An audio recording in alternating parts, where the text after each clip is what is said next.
last night's win by Republican Scott Brown has left Democrats in the mainstream Obama mania media scratching their heads wondering how something like this could have happened in Massachusetts, of all places. Well, pollster Frank Luntz has the answers. After the results were in last night, he polled a group of Massachusetts voters to talk about why they voted the way they did. Let's take a look. Sean, I don't know if the rest of America realizes just how significant, what an earthquake this really is, what's happened this evening. Let's find out, why did Massachusetts decide to reject the Kennedy legacy? This is a seat that's been in the hands of Democrats for decades, and yet you voted no. What was it?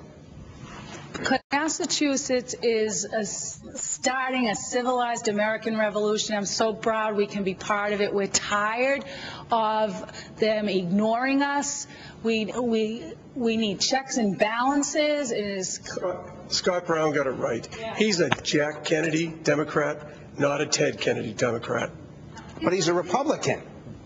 No, you're right. But his politics are Jack Kennedy's. They're tax cuts because they work. We have health care reform here in Massachusetts. Nobody got upset. It was bipartisan. We're not all liberals, but we have something that we can be proud of here. The president went negative on the American people. He tore down doctors. He tore down patients. He tore down insurance companies. We're cooperating to take care of each other. Do you realize the message that was sent?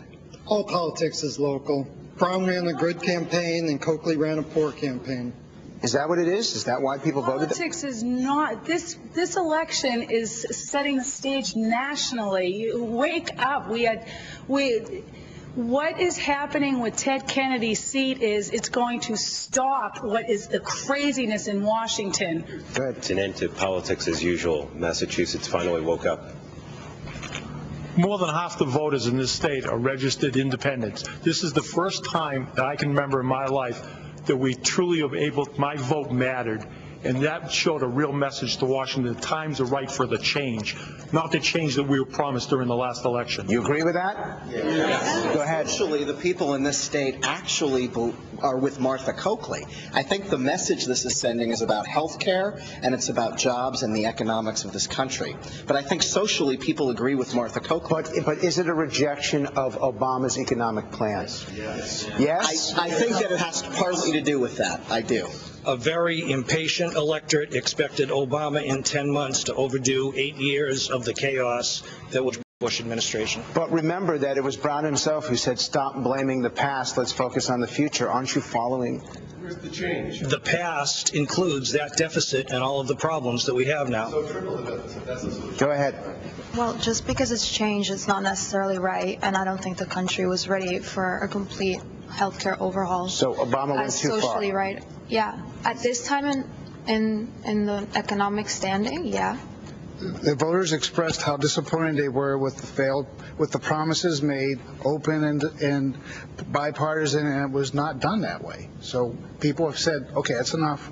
We're going to go and have not one-party rule. So to you, it wasn't necessarily as much about the philosophy, but about the way he behaved politically? The execution of it, yes. Go ahead. For me, it's a message to Washington that was sick and tired of the arrogance and was sick and tired of them ignoring the will of the majority of American people. By show of hands, how many of you are sick and tired?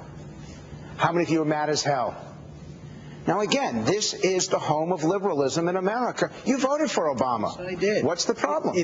You know what? I don't think really everyone here is upset with Obama. I think it's the Democratic congressional leaders that are pushing him in a direction, and he doesn't understand that that's not where this country wants to go. Show of hands, who bothers you more, Barack Obama, Nancy Pelosi? Who says Barack Obama? Who says Nancy Pelosi? So this is a vote against Nancy Pelosi. Thank you. Patricia, your reaction. Did you vote for Obama? Yes, I did. Has he lived up to what you expected? Somewhat. Why only somewhat? Well, for myself as a person of color, I feel like that even though, he is our president, African American, I still feel like there is a lot of struggles that we still have to overcome. People of color as well as. Go ahead, Greg. I'm sorry you raised your hand in front of her. I don't understand this bit with Obama is black. If Obama were a horrible person, black people would, hey, he's not black, his mother was white. I don't understand that.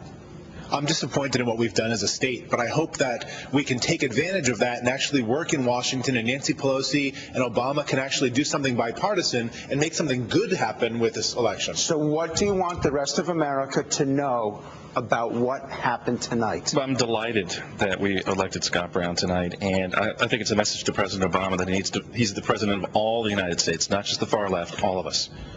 I think that this is a wonderful day for the state of Massachusetts, and much like we did years ago, I think today we threw the tea in the harbor as far as we're concerned with Washington. That's a great way to end. If you want to participate in one of these Fox News focus groups, we're going to be all across the country for the rest of 2010, you need to go to theworddoctors.com. If you want to sign up, go to theworddoctors.com, and you too can participate. You have a good experience? Yes. You excited about democracy? Yes. Who here's happy with tonight's result? Sean, back to you.